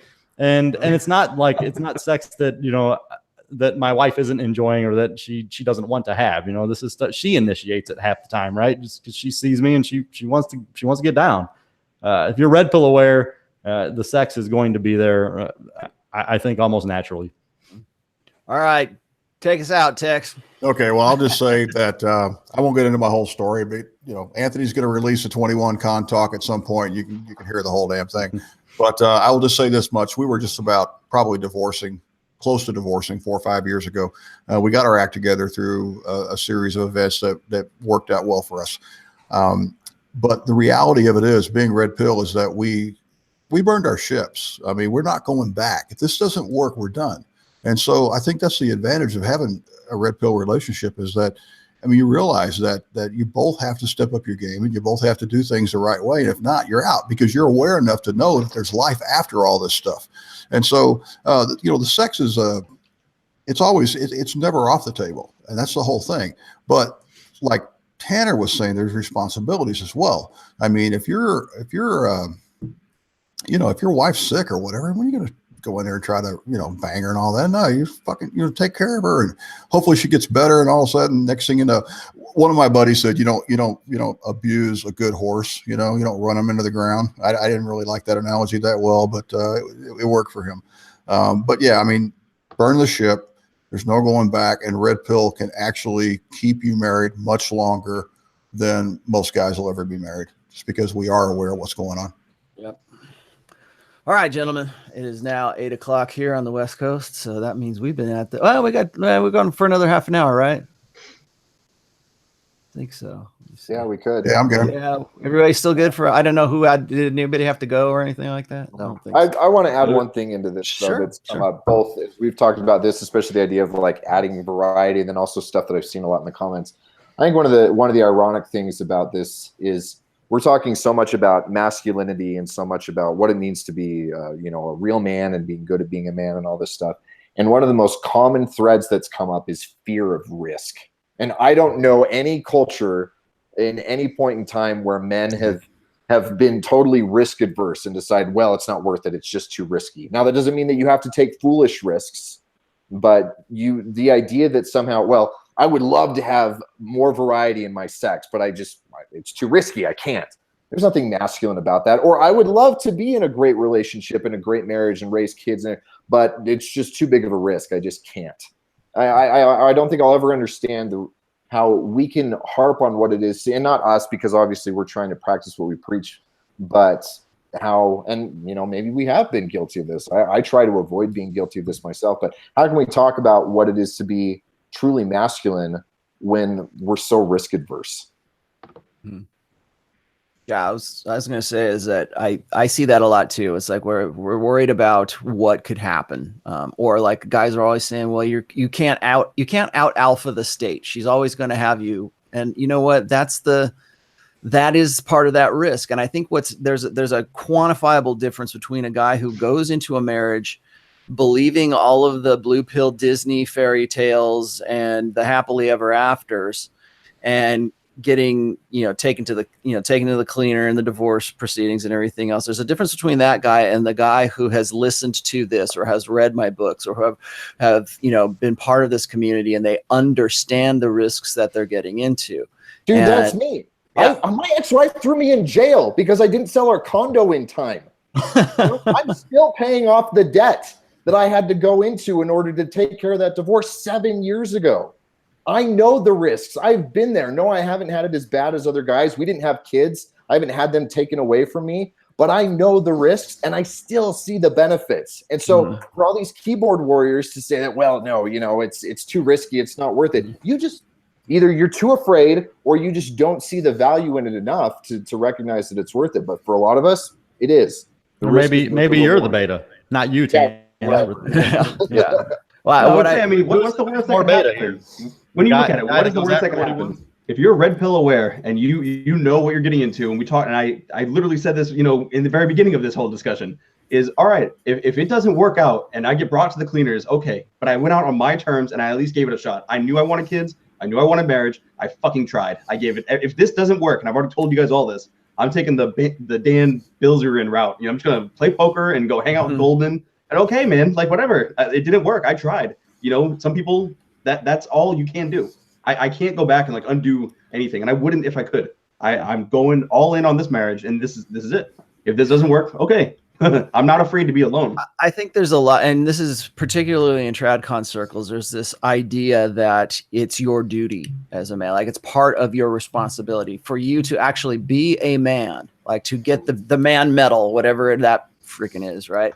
To get the man title. When do they hand those out? Yeah, I know, really. And I think that's interesting because it's like we have completely emasculated the generations and generations of young men to the point where, I mean, I'm reading shit all day long today on International Men's Day about how we need to redefine masculinity, how we need to make it more subjective, how we need to make masculinity more like femininity, or make it more, feminine and appropriate, right?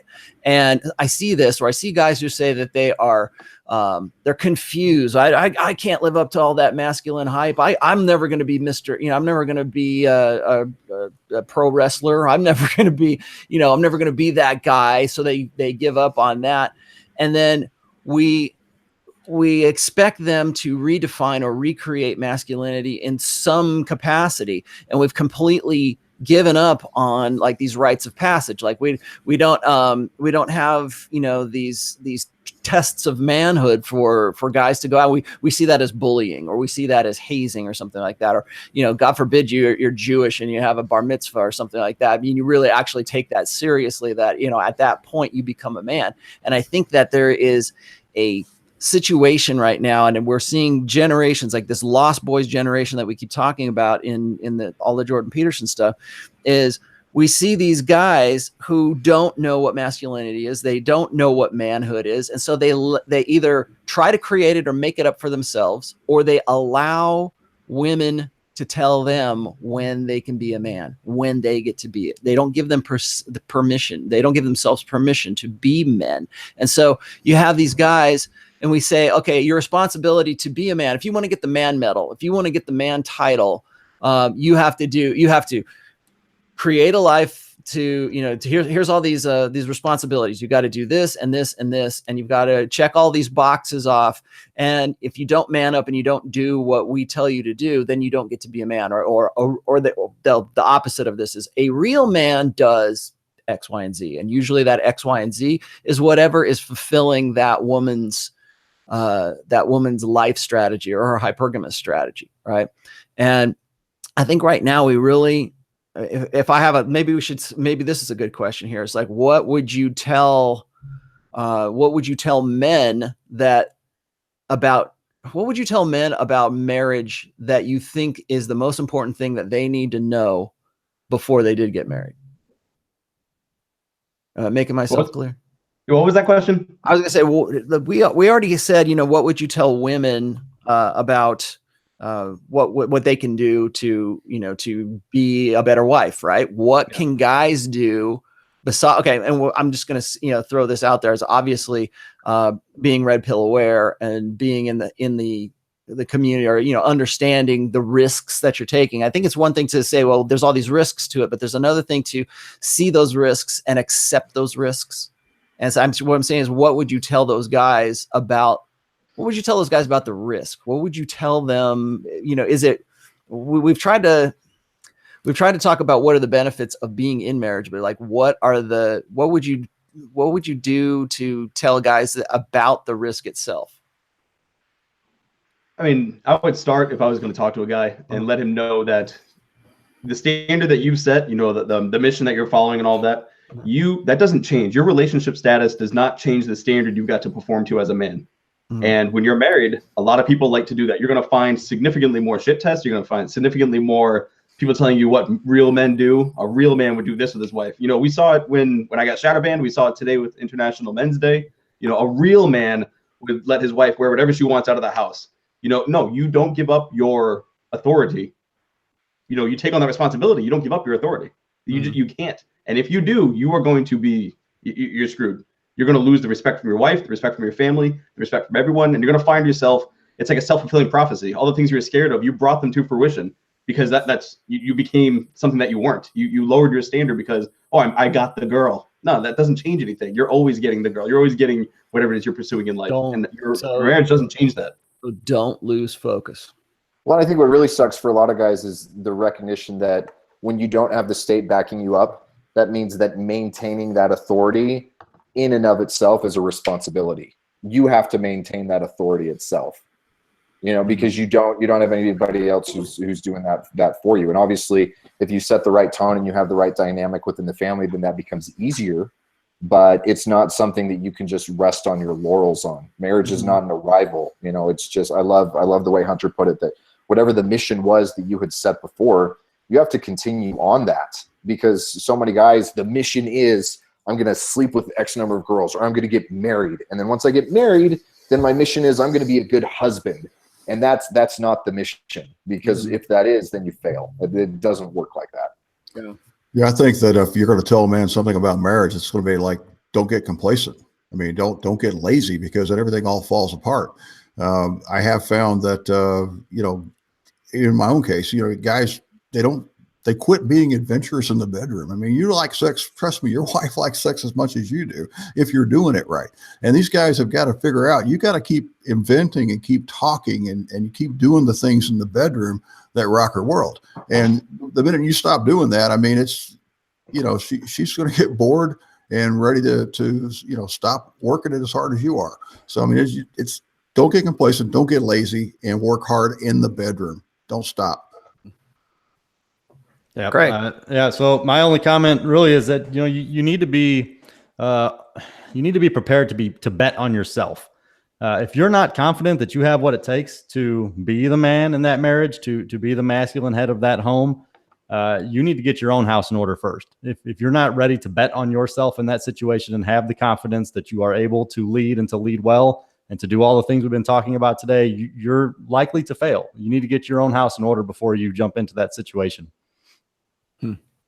Good. There you are. There's Hunter came back. Very hydrated. Yeah. Okay, guys. So is there anything that I haven't covered yet that you guys wanted to get into in this conversation? I don't think we have time to do it here, but I would love to do this again related to fatherhood. I think that would be great. We definitely need to do a Red Pill Parent series. Anybody who's read the third book that I've got, I covered the Red Pill Parenting for like the first quarter, maybe the first third of that book. So I think that would be really good. And grandparenting as well. And grandparenting, I got 3. All right. Well, I think we will call it then. Do you guys you have any parting words or anything you want to say before we close the doors here? I did. And it's real quick. The things you've done up to this point, the things you've done up to getting into your marriage, and then you've done up to today, that's not going to carry you to that next thing. You need to have another thing you're working towards, something you're working on, something you're trying to develop, chasing something to just keep improving. There are a lot of guys who are like, or like for myself, example, I was in the Navy. Did you know? I was a high school running back. Man, everybody used to be somebody. You got to make sure you're still somebody. You're still interesting. Your wife should develop as an individual. You should develop as an individual away from her. And then your relationship will grow together because you have something to talk about when you come together for dinner. Too many guys they do everything with their wife. You're not interesting anymore. I'm gonna also throw this one out there too, because I'm watching the chat. If anybody has any questions in the chat, now's the time to ask. What I was gonna say is just because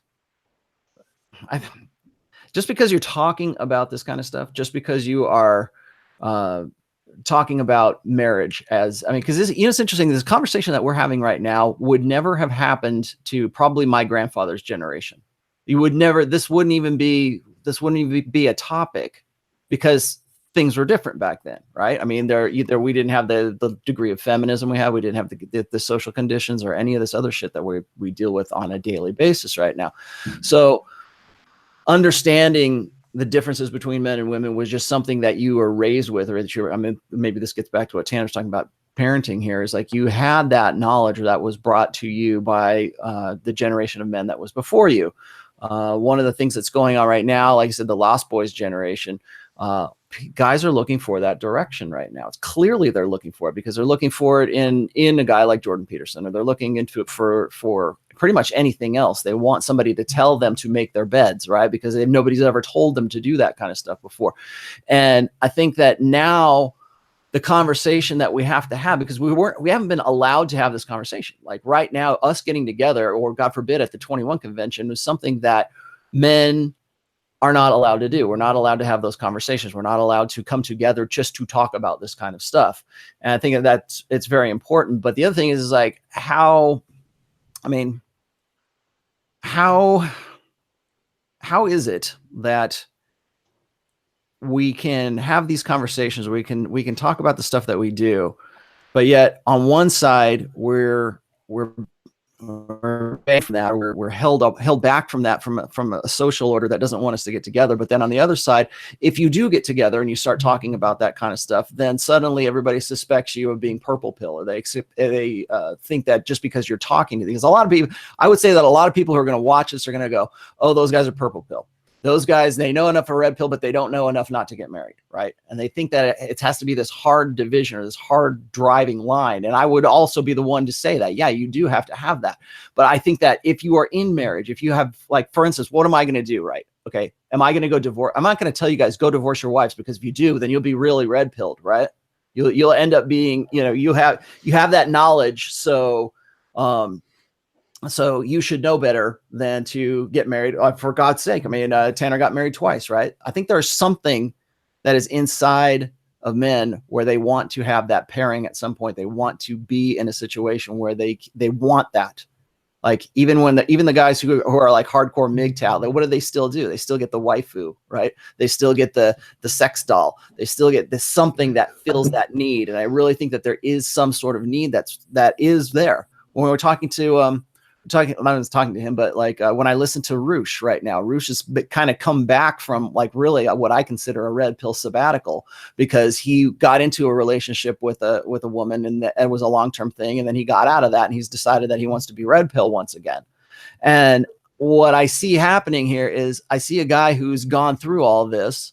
If the rumors are true, the guy, could get laid and was one of these top end pickup artists, but even he wants to settle down. Even he wants to find a woman to be with. You look at a guy like Mystery. Mystery is suicidal because he can't make his blue pill fantasies come true, but he still wants that. He still, we always say, though, the juice isn't worth the squeeze. Yeah, but you still want the squeeze. You still want, or I should say, you still want the juice. And so I think that there's still some, I think it would be foolish for us to deny the fact that we actually have something that's an innate part of our mental firmware where we want to have that connection. What are the statistics for men remarrying is like far more than it is for women. Now, half of that is logistics, because most women, when they get older, they have a tougher time finding a second husband. But why is it that guys want to get back into that? Maybe I just answer me this, Tanner. Why did you want to get married a second time after how badly it went for you on your first one? And the other question I was going to ask you is, do you think, or were you like, would you consider yourself blue pill before you got married to the first wife? Maybe purple. Mm-hmm. Or naturally charismatic, but blue pill in my idealism. Yeah. But I think that that's one of the problems, is that we kind of create this false dichotomy of it's either like blue pill naivety or red pill cynicism about things like this.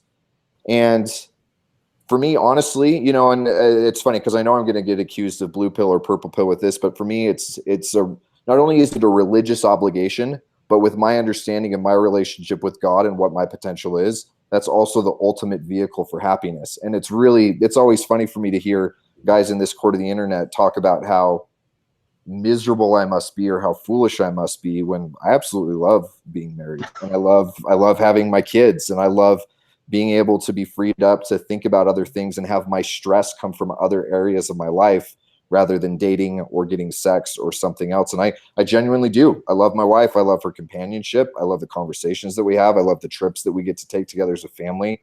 I love the way that we're complementary as we raise our kids. I love the way I chose it again because part of me still had that idealism, but was armed with no longer having the naivety.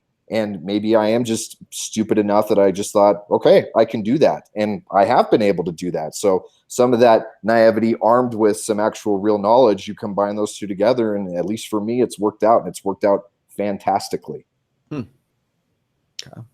Well, I was asking that because it seems to me that if there's the question we started off with is like, if you're going to get married, does that necessarily mean that you are beta?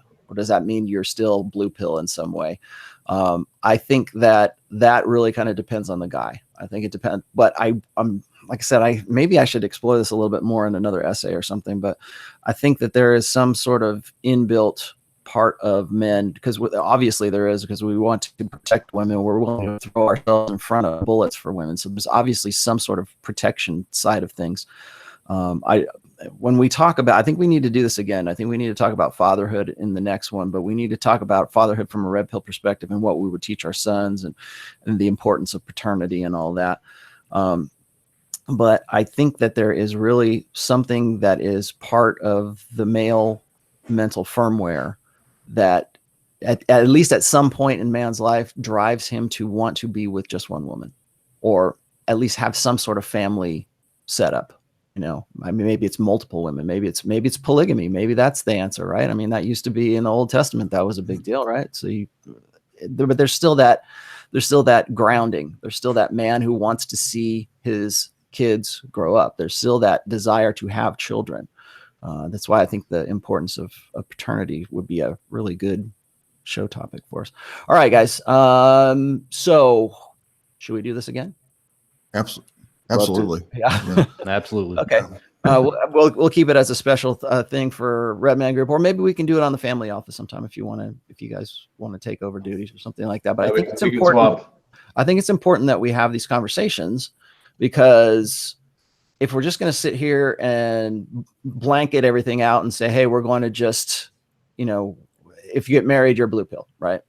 Just to have what that does is it ends the conversation. It doesn't, you don't get to, there's no meeting of the minds. There's no hashing it out. Now, I always think that the strength of an idea has to be tested in the crucible of debate, right? And so I think it's important to talk about this stuff. So let's do this again. All right. Anybody else? Go ahead, Tex. Yeah. One final point. I want men to speak up. If you're looking to get married to somebody, speak up, sit down, talk about what your expectations are both ways. If you're already married, speak up, talk to your wife, talk to your kids, talk to your family, talk to your brother-in-law who's in a miserable marriage as well. But I'm saying, talk to your wife, because she thinks you can read her mind and you think she can read your mind, and that shit ain't happening. Communicate, speak up, find your voice, help the other man around you as well. Cool. All right, guys, I'm going to end it here. And again, we'll be back. I got to make a few announcements here. Hit the like button, hit the subscribe button, do all the protocol. We'll be back in on Saturday. Rich Cooper will be the host for Saturday's show. I'm not sure. He's got an idea, but I don't want to say which one it's going to be just yet. So just trust me, it's going to be a good. We had a really good show last week with a good interview. Donovan will be back doing phones again. We'll be back up and running again on Saturday. So I'm going to say thank you guys for doing this. And I think the next time we do this, maybe we do it once a month or something like that, right? And then we can talk about fatherhood and paternity on the next one. Sound good? Sounds good. All right, guys. Great. Thanks a lot. Thank you, Rollo. Thanks, Thank Rollo. you.